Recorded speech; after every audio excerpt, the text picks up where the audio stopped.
assalamu alaikum yeɓiyankoɓe Windere TV min calmini on kala e kuuɓal min ñaagani moon Allah moƴƴere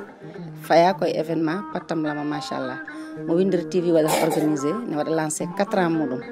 le 15 février 2025 inchallahu rabbi so weeli Allah to Travé Night Club à partir de 16h min mbino noon amin mbaɗa hen film documentaire kala ko Windere TV liggino eɓe liggodino machallah ene yaltine hen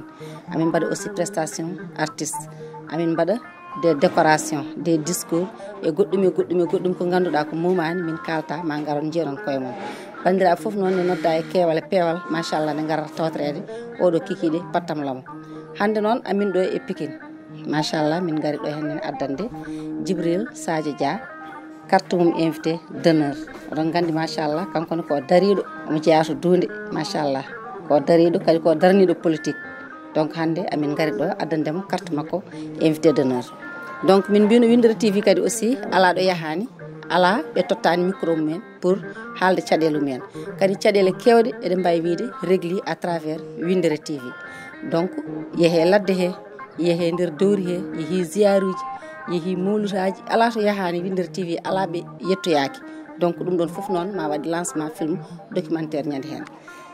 Djibril Sadio Dia min calminima min gaddanima carte ma invité d'honneur. assalamu aleykum rahmatullah Windere TV mi salmini on mi juurima on mi weltinima on mi ñaguinima on kadi Allah subahanahu wa taala moƴƴere muɗum wonni en weltare e fartege no fewi hayso tawi noon mbaɗano déplacement arde haɗo appel téléphonique tan e weeli kam saaha noon déplacement on mo mbaɗɗon arde ha galle mi weltima hen no fewi mi weltima on jarama hen kadi aussi eyyi machallah Djibril min calminima kadi min beltanimama e haala ma mbaɗka fayida machallah kono min mbino ni tan min payi koye événement Windere TV le 15 février 2025 inchallah to Travé Night Club à partir de 16h bandiraɓe kadi ne jagade gara hay keewal gara hay peewal kadi mbasa darade boowal donc noon amin totta on rendez-vous kadi e invité goɗɗo ha yesso ko lawol